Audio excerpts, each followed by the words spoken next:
We'll get those. If you listen from outside Ohio, tell me where. All throughout North America, you can listen on the app. Ryan is a bureau chief in Seattle. Matt listens in D.C. Kristen is in San Antonio, Texas. Tanya listens in Clayton, North Carolina. And Waffles is out in Salem, Ohio. So thanks. Cavs play tonight in Brooklyn. Was that the Barclays Center? Where the Nets play? Barclays, yeah. Barclays Center. In Brooklyn, Kyrie and the Nets. Barclay or Barclay? I thought it was the Barclays Center. No, it's Barclay. The Barclays Center? Yeah. What is that, a financial institution? Mm-hmm. It's an arena. Huh? Yeah, but it's like somebody's got the naming rights on it. But when you use the naming rights, I refuse to look up what your business is. Oh, yeah? Yeah, just out of principle. Oh. I don't want to know. Barclays is a bank. I want you to waste your money. Oh, I see. You just call it the Nets Home Arena. Mm-hmm.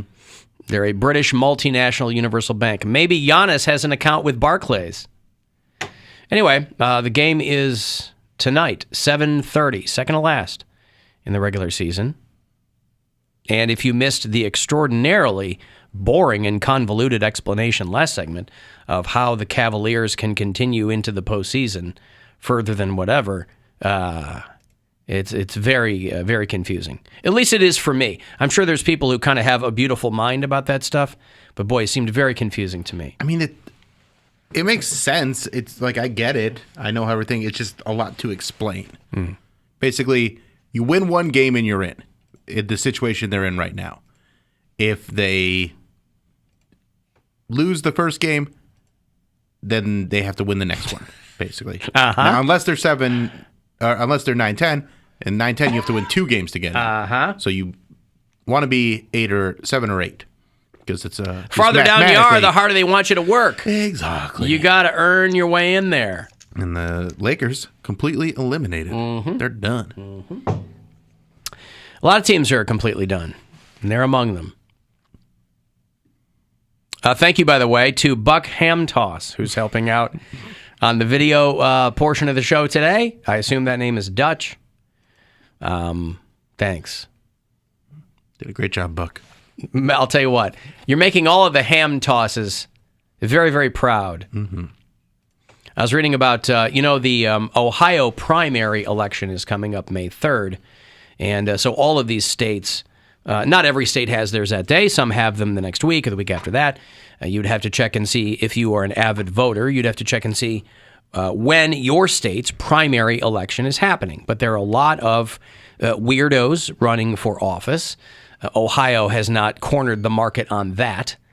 They're all over the place. There's a woman named Lynette Lopez, for instance, who's running as a Republican, Natch, for the Kentucky House of Representatives, who was just arrested again for another DUI. But she's her story, to me, is fascinating. She's a Christian recording artist.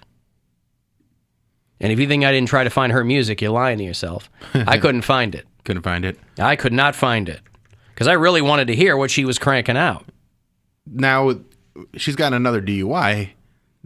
Does she have multiple? Yes. Now she's had them before. Why doesn't she just take an Uber instead of letting Jesus take the wheel? I do not know. I don't know. She lives in Bowling Green, Kentucky. There have to be Ubers in Bowling Green. Isn't that where the massacre was? The Bowling Green massacre?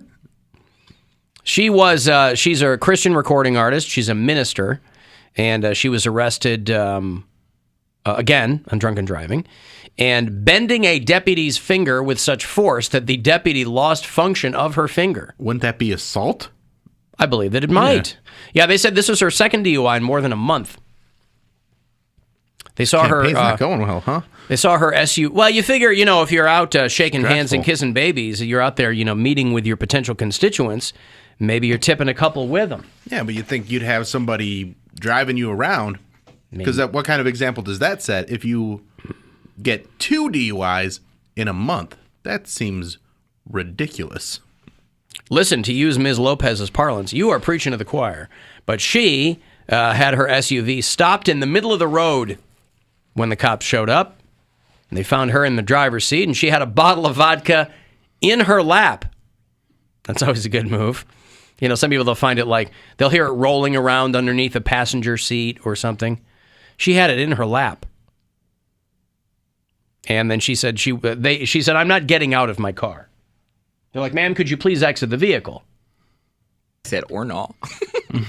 Or no. Just Get out or no. She said no. She had to be pulled out by 2 deputies and then didn't take the field sobriety test. Now, that's smart. They always tell you, don't take the test. Because then they got you right there. Well, I don't know if they got you. Any lawyer will tell you, don't say anything. Don't take the test. I think that's what they say. Don't say anything. Well, here's the first thing that I would say. I'm not a lawyer. Don't drink and drive. Right. That's the best case. That would be best way to handle it. Yeah. Do not drink and drive. Or at the very least, maybe buy your own breathalyzer. So you go, well, when can I get behind the wheel of my Buick SUV? I thought you meant it to be like, I'll take my breathalyzer, not your breathalyzer, officer. I don't trust yours is probably rigged. Mm-hmm. I've got mine. She was placed into handcuffs by force and escorted to the police cruiser. She refused to get into the cruiser. They had to physically lift her. You'd think that all that vodka, now again, they didn't say how full the bottle was, but she was clearly, if it's between her legs, taking tons off of it. Yeah, she's out having a good time. She might be a little bit more floppy than that. And then she wouldn't get out of the cruiser, so they had to force her in, and then she wouldn't get out. This is a Christian recording artist who's running as a Republican for the Kentucky House of Representatives. You couldn't find any of her music. Huh? No. There's Lynette's Music on Twitter is the handle. Author, wife, mom, so the kids have to be very proud.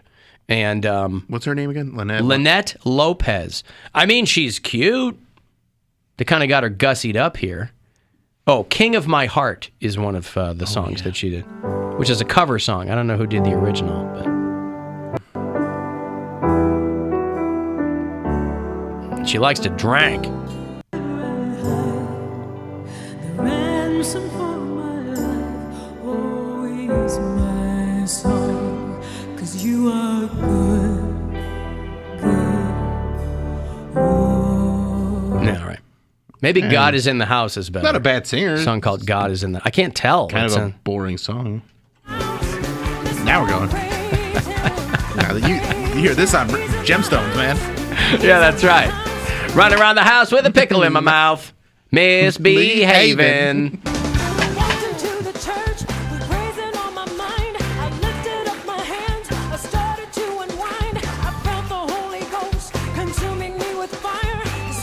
Well, listen, the great thing about God is you can use God as an excuse for any of your bad behavior, and I imagine that's what she's probably doing. Yeah, just like you can do the same thing with astrology. You don't have dominion over me. Only God can judge me. As they're pushing her into a cruiser. Dominion over me. I asked if she wished to contact or communicate with an attorney, and her response was, quote, blah, blah, blah. Jesus is my attorney. And you can just see her doing that. Ma'am, is there anyone that you want to... Vote for me! Oh, man. I love it. They have to read that in court. That's going to be officially recorded in court. Stenographer, could you read back the last few things? I asked if she wished to contact or communicate with an attorney. She said, blah, blah, blah. Thank you, Miss Jones. Did she just yada, yada, yada her rights? I've yada, yada, yada my rights. I don't even know Miranda. I don't want her rights. I want my own. I'm more of a Samantha. I'm a Charlotte. Miranda's a whore name. She wouldn't give a breath sample at the jail and refused to comply with instructions given to her by the jail staff. They had to put her in a restraint chair. Ooh. And while they were placing her into the restraint chair, she grabbed the finger of one of the female deputies and bent it so much that it cost... Yeah, she was wilding out here. She's a wildcat, huh?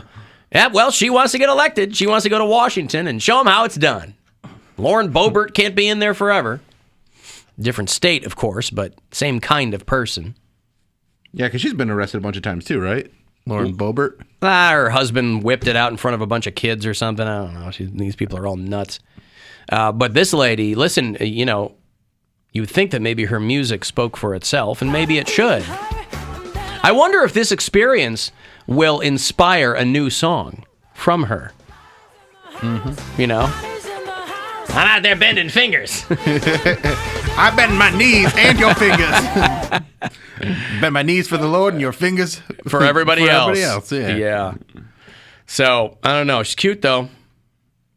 But, and again, I don't know how viable of a candidate she is there in the late Bowling Green metropolitan area. But, Alan, if you don't take the field sobriety test in Ohio, your license is automatically suspended for a year. Boy, they got you one way or the other, don't they? Is that true? If you say, no, I'm not going to take it, they automatically suspend your... I mean, again, I always defer to our listeners because I'm amazed at how many people have multiple DUIs. Right. So anytime somebody gives me that information, I have no experience with that, so I take their word for it. Doesn't mean they can't be wrong, but... I feel like a DUI is just like losing your virginity. Like once you get one, it's a lot easier to get the next one because... I'm happy to keep my DUI virginity, by the way. Yeah, me too. I'm not. I'm going to be just fine. But I'm just saying, it's one thing to get caught once. Everyone makes mistakes, but to make that same mistake and get caught again, It's a mistake. It's also a completely avoidable mistake. It's not a mistake, It's really. a choice. It's a conscious decision to drive when you know. And people go, well, you don't always know that you're going to get caught. You don't. That's what it is. That's what it is. You don't always know you're going to get caught. I didn't know there was a cop on my way home. I would have never drove drunk. If I knew there was a cop there. People, ugh. I take any precaution to not drive. I'm like, any way I can like stay somewhere or just not go is perfectly fine with me. People are like, no, I'm going to go get drunk and I'm going to drive home. Like, but also people will be like, Ubers are so expensive. And like, yeah, but what you're planning on spending, that's another They're conscious, worth it, though. It's another conscious choice that you'd rather spend that money on drinks wherever you're going. So stay than on somewhere. and again, Ubers are expensive, but still, it's, Man, but they're so worth it. I think so. If they're spending money at a bar, they got money to get an Uber home. I don't care. Because drinks are just as expensive as an Uber nowadays. Or just walk. Walk the 8 miles home. Sober up 8 on Mile the walk Navarro. How far do you live? It's fine. It's 8 miles.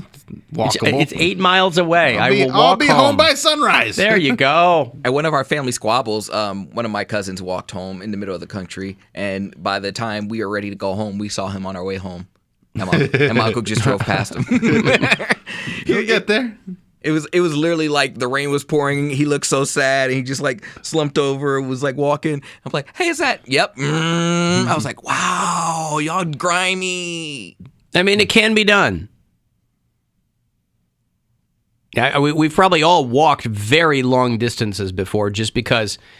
Not because I was drunk, though. No, you've never done like a drunk walk and you just go, I'm just going to walk and see how long I want. And you just keep walking. And finally, you're eventually home after 4 hours. I've never done a drunk walk. I've done about an hour-long walk. Like, that's the furthest. But that's standard. I've never walked like 9 miles to somewhere. I've never done that. But What's the furthest you've walked, Alan? Oh, God. I was at a party when I was on in Chicago. My station was having a party somewhere. It was in the South Loop, which is south of the river, if you're familiar with downtown Chicago. And so it was, and I was living up near Wrigley Field. And it wasn't like crazy late. I'm sure that would have had something to do with it. It was probably because it was like a happy hour type thing. And I got pretty lit up. And it was nice. It was summertime. So I was like, well, I'll just walk. And at some point, I'll get a cab. And I just never got a cab. So I walked. I would have to map it out. But it took a while. Yeah, about 3 miles is the furthest I've done, like a drunk walk. I'll map this out. I'll tell you precisely how far I walked. I walked.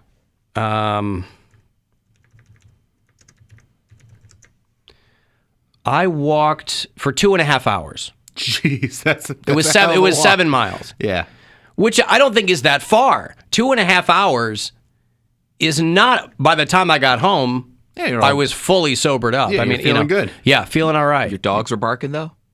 I mean, 7 My feet? Yes. 7 miles that's what I used to walk in the, like when I got, before me and my ex-wife split up, we would walk in the morning. We walk like 6-7 miles almost every morning. Right. So it's not like an insane amount. It's a long time to walk.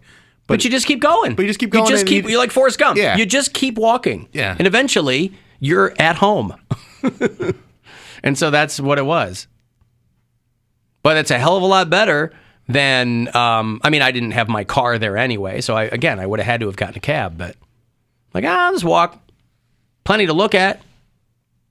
Not like I'm walking, on side streets and stuff. It's fine. Get some exercise. Yep. Nothing wrong with that. Alan, I refused a breathalyzer and got a suspension for 1 year. Well, isn't that different than is the field sobriety test the same as the breathalyzer? I thought the field sobriety test was like, touch your nose, walk in a straight line, give me the alphabet. I thought the breathalyzer was when you get to the station. I thought they had, but I don't know. Suspended for no breathalyzer, Yeah. I figure is more, weird. yeah. But, hey, it's a good way to discourage people from driving drunk. Well, this is what they wrote. I refused a breathalyzer and got a suspension for a year. The cops Rodney Kinged me on the Interbelt Bridge, and they had to drop the charges because I fought them in court and won because I wasn't drunk. Wouldn't they immediately be able to tell you're not drunk? Not if you got a concussion. And why would you? And by the way, why would you refuse the breathalyzer if you're not drunk?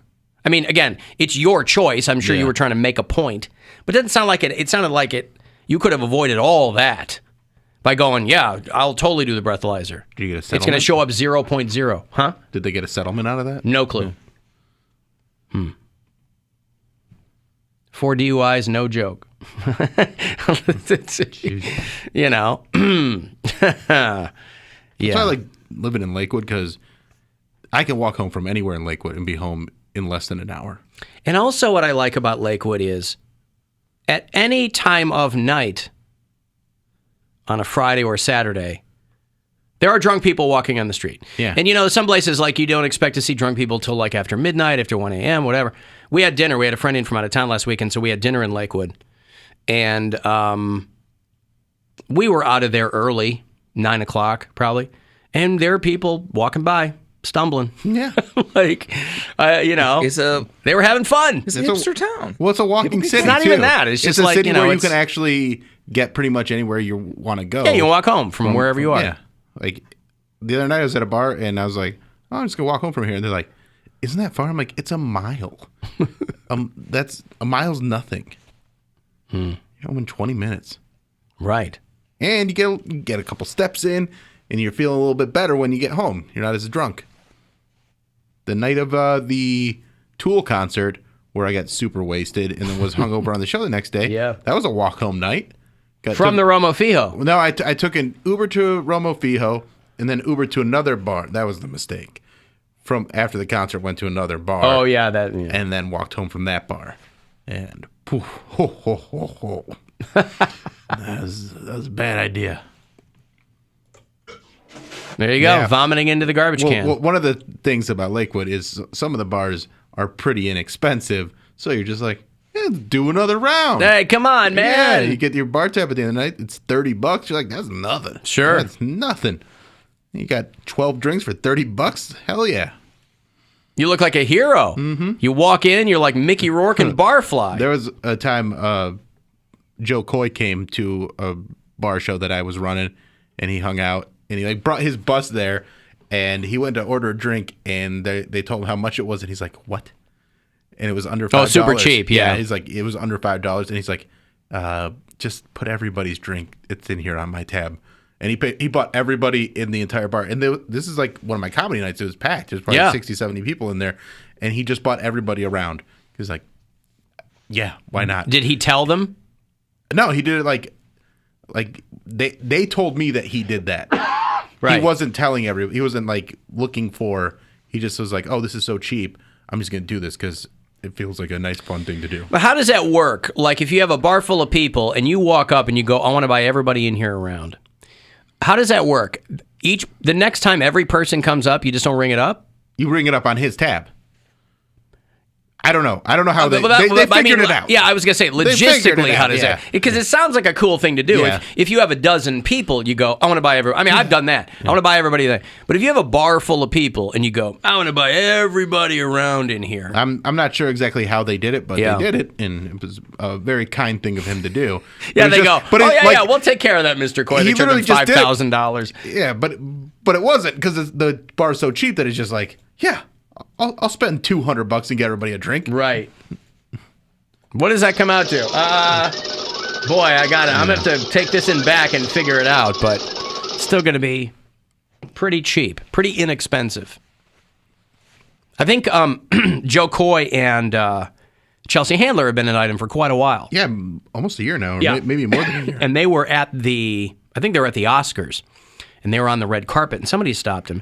And Chelsea said, well, we're celebrating Joe's birthday, which I thought was, and I'm still confused by that, because his birthday is in June. His birthday is not far from mine, which is the only reason I remember. And so I wonder what that meant.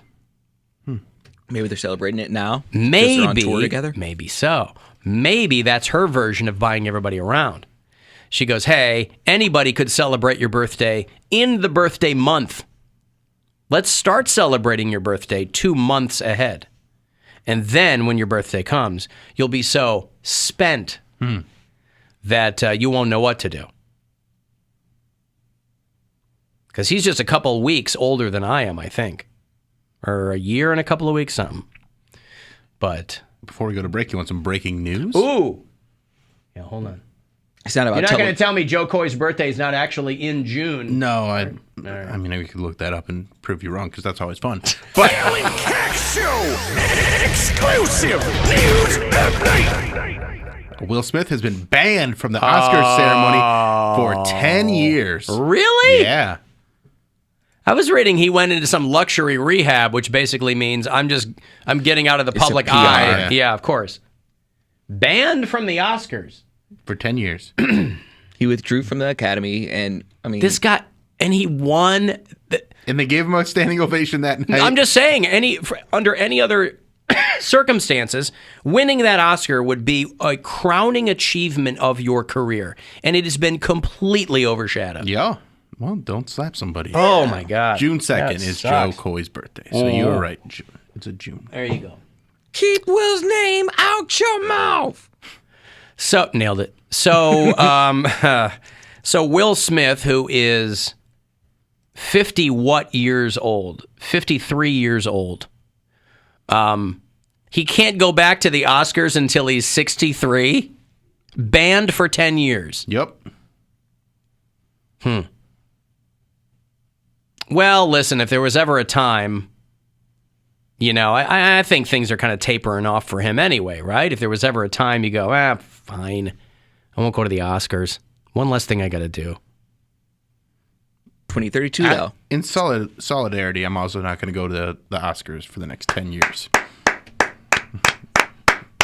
In solidarity with Willard Carroll Smith II, Bill Squire has, Willard Carroll? Willard Carroll Smith II, a.k.a. the freshest of princes.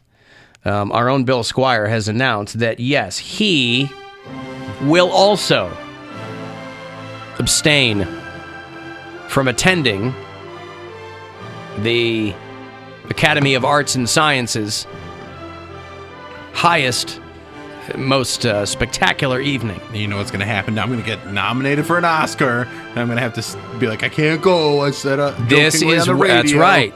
If there's no risk, there's no reward. Yeah. All right. Well, he's been banned. It's so stupid because it's like, I guess they had to do something. They're like, we have to do something, but it's completely toothless too because there's nothing they can do other than keep him out of the building. Are they going to put his face on flyers around? If you see this man. Yeah. Willard Carroll Smith II. Don't let him in. And he's pretty fresh, too, so he'll try to smooth his way past you. I've got a break here. I'll have those last pair for you this week to see Seven Dust. They're playing May 1 at the Agoras. If you want to go to that, we'll hook you up shortly. 35192 if you want to text. It's the Alan Cox Show.